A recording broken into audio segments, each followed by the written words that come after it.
Okay guys, I'm back. Sorry about that. I was just using a side tool to try to look up some data and see if I could figure out a mission run that we could go on here and try to sell some stuff. I did find a station that's going to be roughly 4.16 light years away from here that will buy the cobalt. Last information I got on it was roughly 2 days ago, and they're going to buy it from me for about 895 credits a piece. So that's about what the galactic average is saying it should go for, so we'll go ahead and take a shot and gamble on this, and hopefully I won't lose a lot of money buying cobalt here. I can only carry 4 units of it, and actually, no, I can only carry 1 unit of it because it's cost me 524 to buy it. So we'll buy the 1 unit, and hopefully I didn't just make a big mistake and going to lose money doing this. Go ahead and exit back on out here, go to our navigational window, and in the galaxy map I found the system that is wanting it is the Erevite system here. We'll take the fastest route to get there, plot the route, and go back here. 4.16 light years away, so my information that I got from all my notes is holding accurate. That's a plus. Go ahead and launch, and we'll fly our 1 unit of cobalt over to the other system and sell it to that station, and hopefully my information holds good and we'll actually get a profit out of this flight. Wait for them to release us here. Ship released. Engines engaged. Landing gear retracted. Okay, as you can see, the navigation thing, it was an open circle, now it's a solid circle. That's because it was actually behind this ship until I started turning around to put it in front of us. And I'm going to aim right here at the system and fly directly to it. I got the throttle maxed out. Now one thing I do have is I have the ability to hit the tab key here, and I'm going to boost on. That's just a quick boost of extra thruster power to help push me away from the station a little bit faster and get our mass lock out. That way we can go ahead, get our frame shift drive here engaged, and get our speed and get on over there.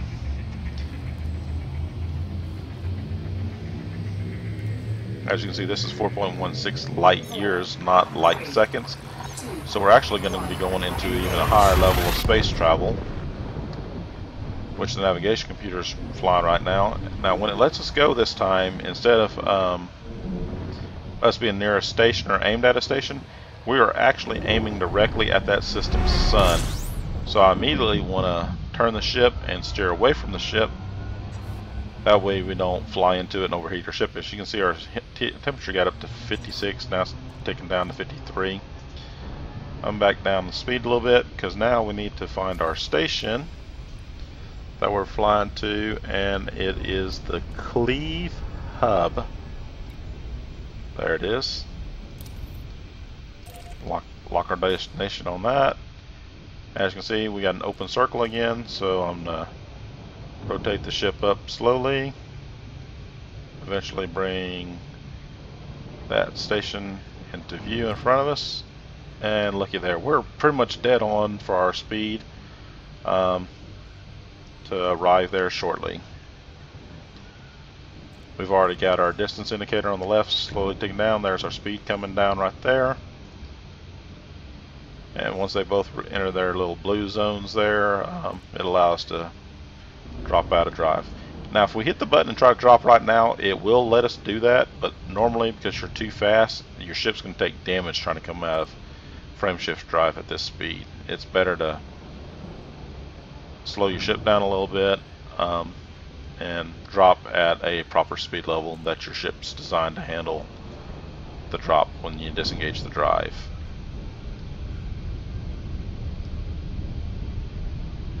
Now, part of the gravity effects can affect you here. I'm having to make small, coarse little corrections right here because the gravity's trying to turn the ship. Just do the best I can to hold the destination dead center. any second now, and we're going to be allowed to drop out of our drive. There it is.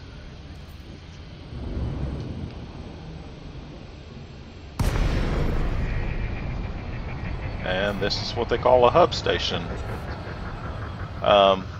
Very easy to find the entry port on these. It's always going to be the big round end right here. Sometimes there's a ring around it, sometimes there's not.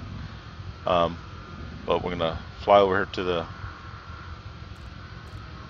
more of the center. That way we can line up and straight, because we actually have to fly in that little bitty blue slit that you see right there in the center. Okay, we are less than 7 kilometers, so let's contact the station, get permission to come in. Request docking. Docking request granted. And it's granted for pad 4. So like I said, we have to actually go in the slot here to actually get inside the station. Increase our altitude a little bit. I'm not going to deploy our landing gear yet, because we actually need to fit through that slit right there.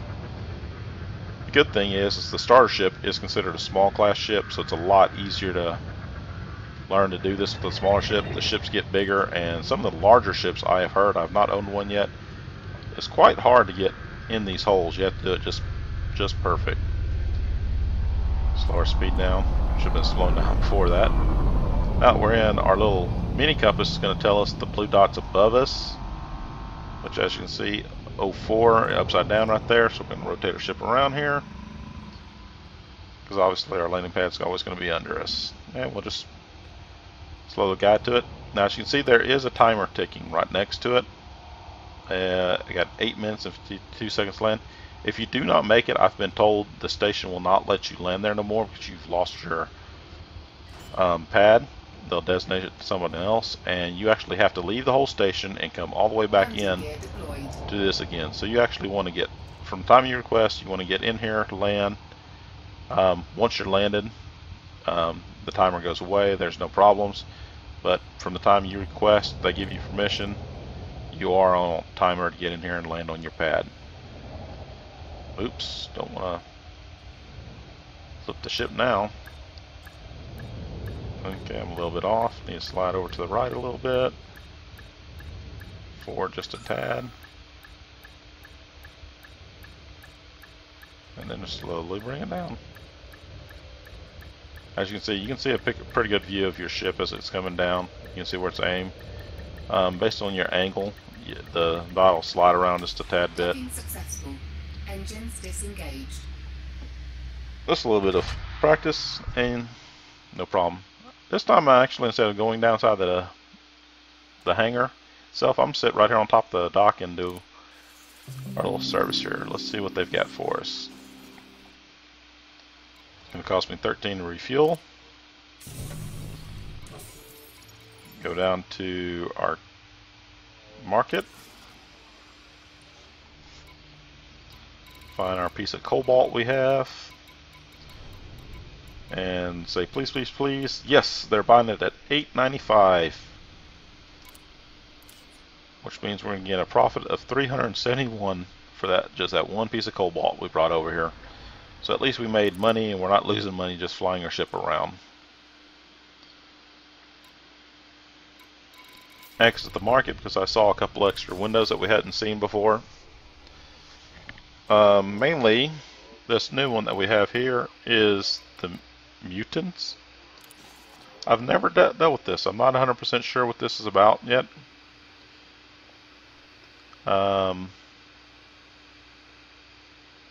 Oh, this is our weapons for some of our guns. Some of our guns, instead of actually like ours is a pulse laser, so it just uses the energy power from our engine.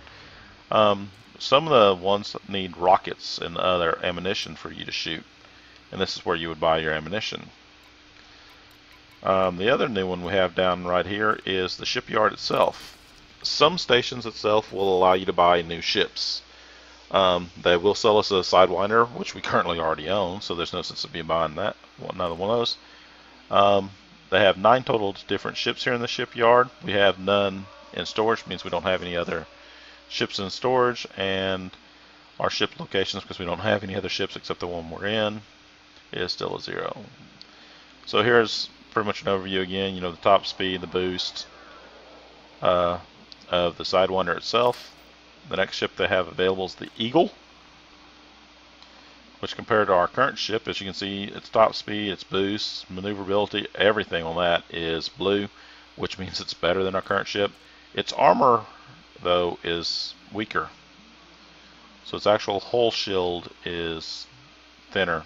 It doesn't take as much to destroy it. Cargo capacity, it hauls less.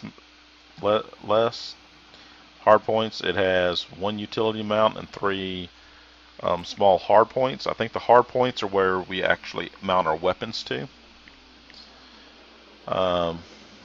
Then you got your internal compartments, the sizes. As you can see, it's got one size 1, one size 2, and one size 3. I think ours, if we go over and look at ours, back to it, our internals, we had one size 1, one size 2. So it does have another internal compartment, size 3. And those are the default things. Let's look at the other ships that are available. We have the Hauler. If we're going to actually get into trading, you know, running trade missions like we just did, which that actually was what that was considered a trader style. This is actually what I've heard one of the better starting ships for a trader to work into. Mainly because it does have these internals right here. These 2 size 3s right here. You're able to put cargo racks into those and increase your cargo capacity. Right here, you know, default it says 8, which is, we currently are at a 4. So this one's default comes with 8, but you're able to change these internal compartments right here and increase your storage on up. Next ship up is going to be the Adler. Again, a lot of things, 87,000 credits. We got a ways to go to earn that ship. Then you have the Viper, the Cobra Mark III. I've actually heard that's a pretty decent all-around ship. You can use it to fight or to actually carry a decent load of supplies. So you can see it defaults at 18. Next up is going to be the Type 6 Transporter, made by Lycon. The Type 7. And then the Type 9. And that's all 9 of the ships. I'm actually trying to read where it will tell you, you know, what type of ship you have. You know, if you're a small, medium, or large class ship, because there are the 3 classifications of ships, and different different docking ports or stations can only handle certain ships to land at them. For instance, let me back up this Lycon Type 9 Heavy right here. I do happen to know it is a large ship. I was hoping it would tell you what size class it fit in, but the docking port we probably just came from and flew out here, this first 2 that we looked at, this big ship more than likely may not be able to land there because they're not designed to be able to handle that type of ship to land there. I'm not seeing where they tell you what size it is. Well, we'll look into that next time. Hope y'all like the video. If you do, please hit the like button, the share button, and subscribe. And comment below. Let me know what you think. Catch y'all next time. Blue Star. Later.